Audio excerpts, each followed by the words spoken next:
WHO memberikan indikasi kalau COVID selesai di dunia ini baru tercapai di tahun 2025. Walah, sebuah perjalanan yang panjang sekali ke depannya. Masih 4 tahun lagi. Masih lama ya. Sama lamanya dengan menunggu Newman giliran pegang kendali bernegara. Baik, kita bahas lebih dalam tentang pandemi ini. Dalam kacamata perang, sesungguhnya saat ini adalah masuk kategori perang dunia ketiga.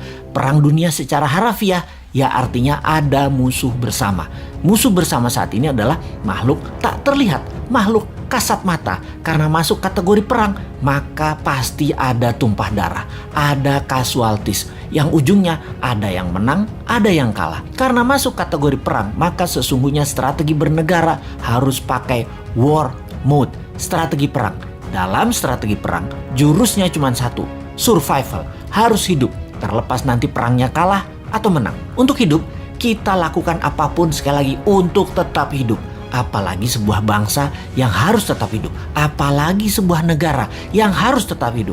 Dan dalam mempertahankan kehidupan bangsa dan bernegara, yang unggul bukan hanya hidup, tetapi juga memenangkan peperangan. Untuk menang perang, kita harus bertempur hebat, punya mental baja, kompak, dan punya strategi jitu. Menurut pakarnya, siapa lagi yang saya ambil referensinya kalau bukan Ibu Siti Fadilah yang saya kenal baik. Beliau banyak menginformasikan melalui YouTube channelnya juga. Kita sarikan bahwa virus punya sifat alami untuk survival, untuk tetap hidup.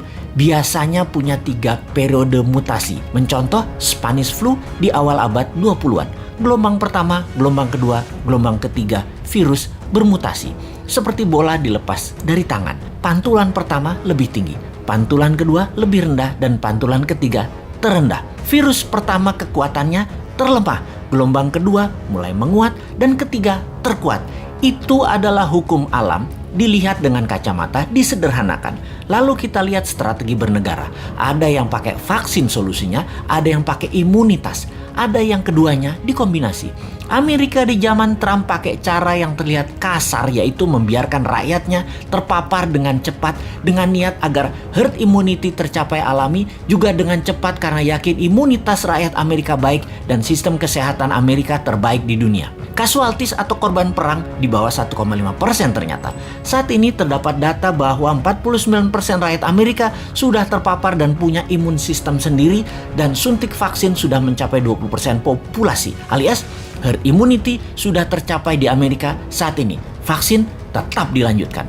Prinsip kebijakan Gedung Putih ala Trump melawan Fauci dan WHO, namun membuahkan hasil positif sekarang. Penasehat Biological Warfare Gedung Putih menyarankan Trump waktu itu, strain gelombang pertama itu terlemah. Secepatnya saja disebar dan paparkan dengan tanpa mengikuti protokol WHO dan Fauci yang sepertinya mau menghambat agar Amerika rakyatnya maskeran dan strain gelombang pertama kenanya sedikit sehingga vaksin laku terjual setelahnya. Bahaya kalau gelombang pertama dibatasi atau ditahan. Keserang gelombang kedua, pertahanan imunitas masyarakatnya kurang.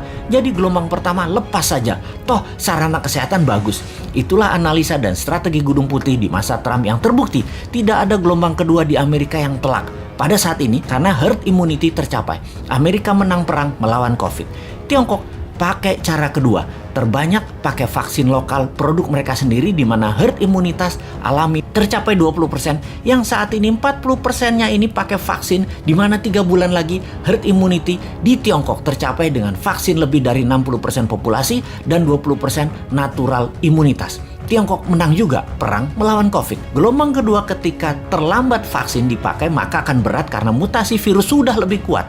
Dan yang tanpa vaksin terpapar gelombang kedua menjadi berat lagi pengaruhnya atas kesehatan adalah benar. Strategi yang harus cepat-cepat dilakukan adalah vaksin disuntikan ke masyarakat. Di Indonesia, ketika gelombang pertama ternyata hanya memapar 10%-an populasi dan vaksin saat ini baru mencapai 20%-an populasi. Saat ini gelombang kedua terjadi di Indonesia. Sementara yang berimbas atau vaksin atau yang punya herd imunitas baru mencapai 30%-an populasi. Dan hanya mereka inilah yang mungkin kuat terhadap virus gelombang kedua saat ini. Dan mudah-mudahan sekali lagi tidak ada gelombang ketiga mutasi COVID yaitu COVID yang terakhir mutasinya yang terkuat. Kita harus segera mencapai herd imunitas saat ini, segera. Inilah hal yang kasihan pada pemerintah saat ini. Kita tidak menyalahkan hal ini sudah terjadi, tetapi kita harus melihat ke depan.